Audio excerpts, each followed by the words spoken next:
Hey guys, it's Doug again. Um, yeah, I know it's my third video posting because I'm trying to learn how to do it. And I watched a few videos on like what I should put in the tight print and this, that, etc. And I'm gonna try to talk with a little softer, a little softer tone. Try to cut up with you guys a little bit. Show you somebody who smiles. I had to come out in the car to do it. Um, I don't know, more personal. I don't feel like people are listening in. I don't feel, antagonistic about it. But I need to like come up with a catchphrase like right when you start the video. Like I'm glad you're in a safe space right now.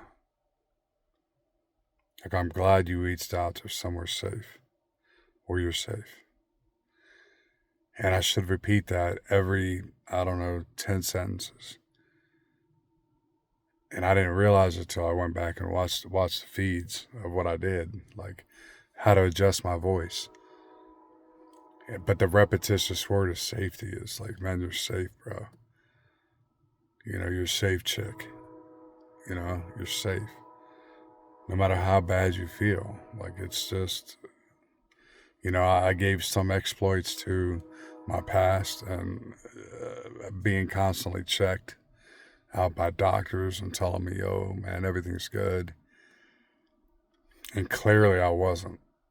I mean, you know, rip your clothes off mode. I had mentioned this all in the past. So I want to bring you to a channel where you're always safe. I'm going to come up with some kind of catchphrase where you're in Doug's house, man, you're safe. And that's something important to me.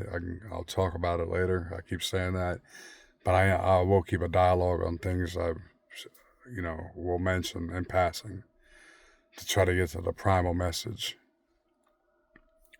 And I'm trying to calm my voice down enough to where you guys can actually hear me well. I have no music on the background. There might be a train or something. I got the back window cracked because I smoke cigarettes. Um, But yeah, I wanted to go to like a symptom list with you guys because I want people to know like my symptoms aren't yours and yours will not be mine. But at the same time, there can be parallels where they'll match. So they have this thing in the morning. It's called CAR, right? And it's called like cortisol something rhythm, right? Just say you can look it up, Google it, CAR, but sleep. And so I have real bad nightmares, and I have them every night, and I can remember them like they're yesterday. They're so vivid, it's more real than my own reality, right? So it's kind of scary for me to go to sleep. And in the prospect of just the bad dreams, because of the bad dreams, I don't want to go to sleep. My body says, no, no, don't go to sleep. I'm going to turn the light on the car so you guys can see me.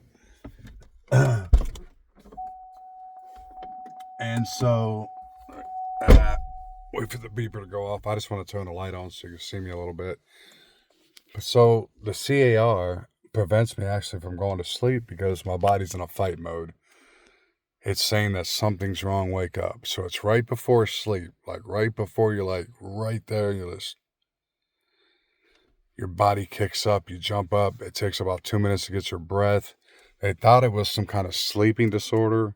So I had the sleeping test done. I went in, clinically done. Doctors monitor me. They're like, you don't have any kind of apnea or anything. But when I was showing them on video, because I would cam myself going to sleep, I'd use the camera and I'd have these fits and they'd see me just jump up sporadically 26 times in a night. And it was my body telling me fight or flight. You can't go to sleep, and I'm not doing this stupid fucking bullshit they do. Well, picture a bear outside of your cave. I'm like, dude, no. It just wasn't safe for me to go to sleep for some reason. And I found out it was the dreams. And then I found out the dreams would create this bad tinnitus. Just this ringing in my left ear, more left than right, but it's always my left ear. And even if the AC kicks on, which would be a really polite, light sound, it would sound like a grenade went off next to me. Like, ding! And you can just hear the bass sounds, and like the tinnitus is like a real ring, like a real, I don't know, like a negative D, on a scale. And so I'd wake up in shock, and my adrenaline would rush, and I'd sit there and have to listen to something for an hour. So every morning, even to this day, it's just methodic for me, where I'd wake up and I listen to something very soft. It could be like ASMR history. ASMR is symmetrical rhythm, something like that. Okay. Sound rhythm, asymmetrical meridian sound rhythm. Okay, I got it. My brain's still not working. This is my third post in 3 hours, so I was trying to get some stuff out. But usually I'll turn it on ASMR history or something like a cello, like a soft cello, because I don't want pianos and the tinkering, and it makes it sound like a Tinkerbell comes out of a box and gives me some fairy glitter or some shit, dude. I'm just trying to chill and get the tinnitus to go down and, like, focus on what task I have for the day, because I'm much better prepared routine wise. So that's a big step in trying to help you get through some days that are, just like, oh God. I mean, it could be one task that'll just set you over, like just one for that day. I mean, I'm not talking like 1 out of 5. I'm just saying one.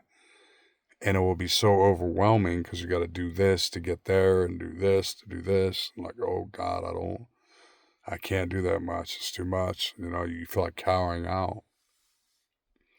And I mean, there's times I do, like, there's a blanket stop. Like, before I even hit my door, it'll tell me, you're not gonna make it to the car. Then if I get in the car and then I'm in the car, I'll get halfway up the road and be like, oh shit, this is bad, turn around. And there's times I have to do it and reschedule, like, oh, I'm sorry. But sometimes in life, it doesn't allow you that convenience, right? So you get through it, but then you have a horrible backlash after, right? Same kind of effects. Like, usually I'm blessed to have people that go with me whenever I have things to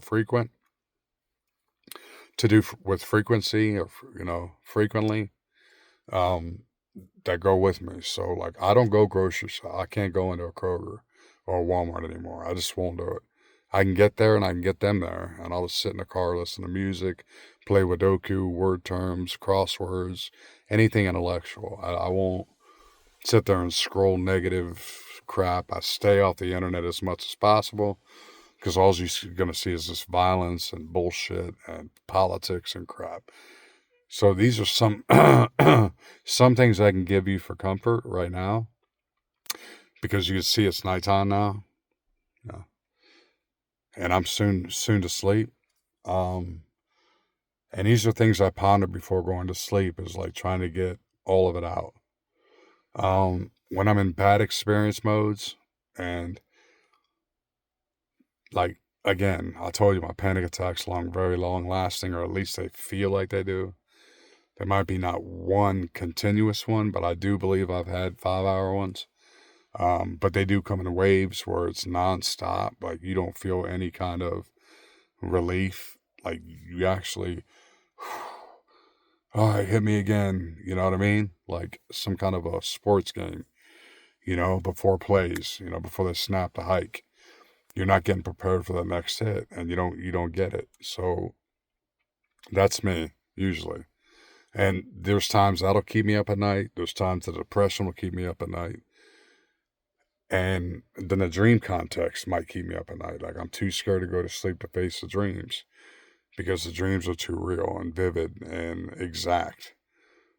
And there's undercurrents to it where I can believe in a Freudian rendition of the Latin dream content. Latent dream content is what they would call it, I guess, in America.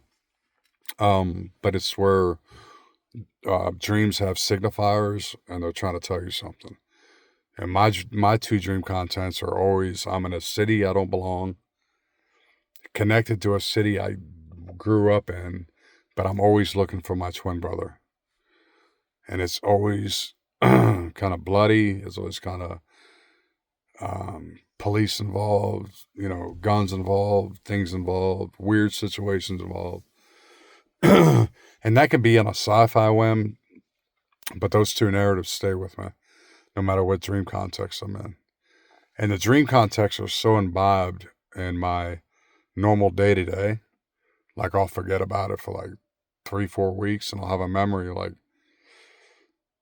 ooh, was that real? Because it felt realer than real. And so a lot of it imparts itself in its own psyche and develops its own process.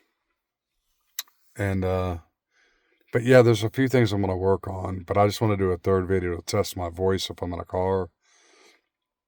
The second was I am going to definitively come up with something that welcomes someone to the channel and says thank you, or just, you're safe here. Keep me on repeat. I'll do 3-hour videos once I figure out how to do it, and I'll talk you to sleep. I'll figure out how my voice works on camera, how to work on a microphone. I can storytell. I can tell you things that I've read and like give you renditions where you can get your head distracted as mine when it works. But again, I repeat, it doesn't work when you're going through it. So that adrenaline is going to have to course through you. There is no way out of it. You just have to find and know with sincerity, like just real, look at my eyes, like real sincerity, that people like really right now are doing this. Like they're not sleeping, leg twitches. I get hypnagogic fits. That's why right before I go to sleep, I wake up and expel. And my body's like, can't go to sleep yet, can't go to sleep yet, can't go to sleep yet. And after like 27 times, you kind of get suicidal. And it happened to me for like, I think 6 days was the highest, like maybe 7. And I was hearing Spanish people talking fluid fucking Spanish in my bathroom, dude. And there's no Spanish people there, and I don't know Spanish. So you can get, to a heightened state where, visuals and auditory hallucinations become a factor because you haven't slept. Yeah, and there's another prominent point over the hallucinatory and the tinnitus, which is very loud and crushing. I mean, even the sound of like a fork hitting a porcelain plate will just give, you wince, you just shrill. It's just this horrible, like, oh, yoke feeling, like, damn, and then you try to just cover it up and you cover the sound up. And there's so many side effects to all these things. And I too kind of probably need to keep a little notepad, as I go back and watch these to see what my voice is adequate. And I know I'll be funny in between sometimes to make you guys laugh a little bit. Like, okay, I don't want to be too heavy or sincere. I don't want to be too heavy lifted with my voice.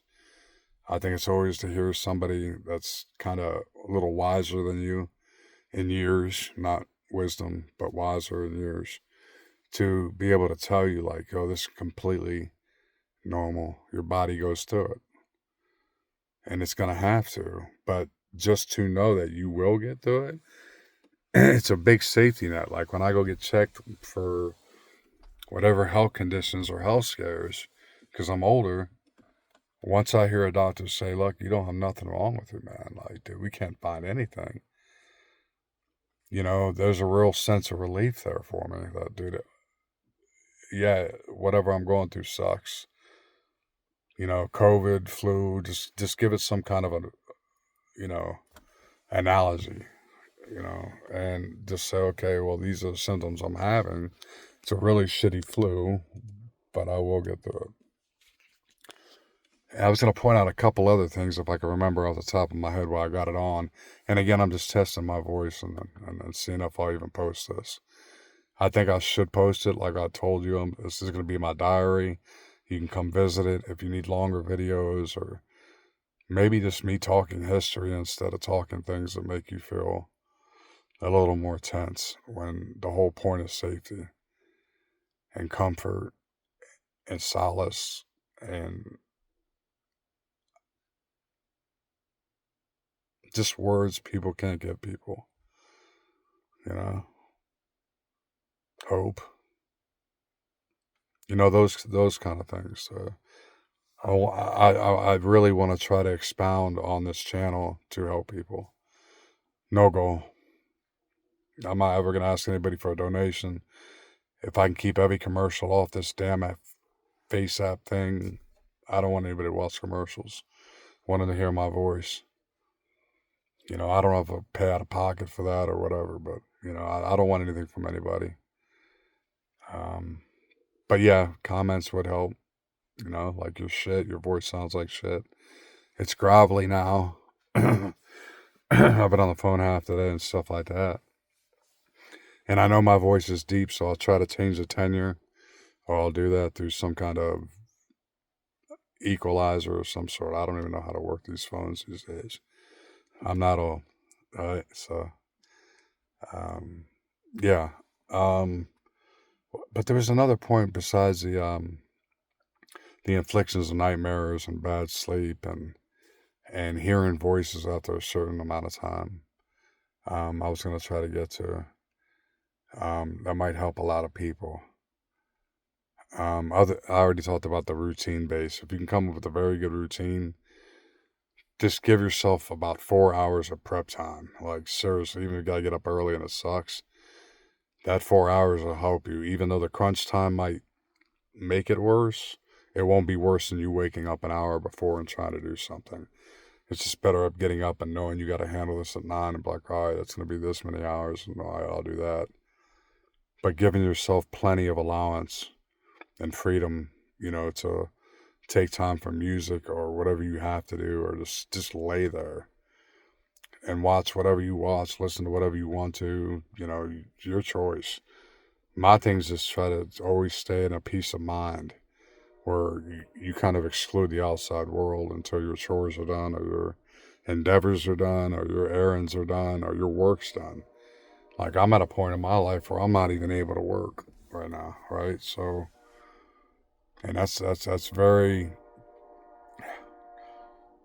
I don't know, harrowing, like when you're 46 and like, damn, dude, like, I'm kind of not built like a brick shit house. I used to be, like, pre-COVID, but then I fell out of the construction game because the family elders were too old, and long story behind that. But, trying to get your physical energy back up. They say exercise is the best, but I don't know if you got a high heart rate, if that's the best idea. Again, I'm not a clinician. I used to think, well, if I got out and ran 180 yards as fast as I could and got it up to the standing heart rate, that maybe it would come down alongside it. So as I started walking home, right, that the heart rate would match the escalated panic heart rate. But I was always too scared to try it. I'm not ballsy like that. I've had it where it was higher, like over 200, multiple times. And I think 215's death, or 217. Like, I don't think there's any human that's surpassed that. You can Google it. I'm not fact checking myself. I'm just going on past reference of what I've read. So I'd never really want to, try to escalate it more than what it should be. I don't egg it on. People like, yeah, man, we're treating anxiety well, there's a difference between anxiety, sweaty palms, nervous, can't talk real good in front of people, anxious. That's anxiety. Panic is when you don't have any control over your mental status, your capabilities. That's when a panic attack. It's like, you're not there. You are in absolute fucking beast mode, man, and you are animalistic, and it's all working on the hippocampus region, and like your limbic system, all that fucking shit is just overreacting. Your frontal lobe shutting down, and you are just tense and ready to do whatever the fuck you're gonna do. And I was like, well, it's safe for you, man. These are safe responses. I'm like, well, if I freeze in any situation, how is that the best thing? I'm like, well, black bear, make a lot of noise, or a grizzly bear, or a snake, or don't move, just walk very slowly back. The freeze response can't help you. And I'm like, well, in the human affairs, in the concrete jungles we live in, freeze isn't a really good optimal word. Like, we don't live in the fucking jungle, dude, or the Amazon. So freeze isn't a good word for me. I gotta react. And react means I have to act. I have to react to an action, which means I cannot be froze. So I don't like the idea of freeze. It's either fight or flight. And 90% of times I don't run. Unless it's from me and I'm running from my own fear. I get that. I run in the house, I run out of a store. That's my own personal fear. So, yeah, I was trying to harken into all these categories, and I think I should just keep notes. But, yeah, but as far as personal advice for sleep, always try to get the most profound sleep you can. Even if you oversleep or whatever. I mean, if you have that ability to, which I know most people don't, and I don't know how they do it. I mean, I do know friends that have kind of severe anxiety. It's not like a panic disorder. It's kind of a generalized anxiety disorder. Two totally different brackets, like just completely, entirely different. And some people have GAD most of the time, and they'll have a panic attack once every 3 months, once every month. But when on a diurnal basis, a daily basis, the way that impacts you and your ability to function is incredible, right? And again, I'm going to go through this journey with you. I'm going to take every step with you. So this is like one of like 3 videos, and I shouldn't have done 3 tonight. It's just I wanted to test the lighting and test my voice if I'm in a car, to sound better if I'm in a house. How my words elucidated? Do I sound perfunctory? All these things. But I really wish I could remember the 4th thing I was going to talk about, other than the sleep diagnoses and the effects that it can have, and having nightmare panic attacks, which is like a rare thing. I think I had one my entire life. And honestly, it wasn't bad as an awake, like when I was awake, right? So when I was woke up, or when I was awoke, you can't really put it that way in English. But they were never dire. They were just like, get up, heart palpating, oh shit, oh shit. But I'd be able to calm myself down, somehow. But if I'm in the middle of an event, a store or something, I'm really having one, I'd much rather be on my own sofa, you know what I mean, dealing with that. So there's other people you might go to that have research or their own stories to tell them that I don't have any.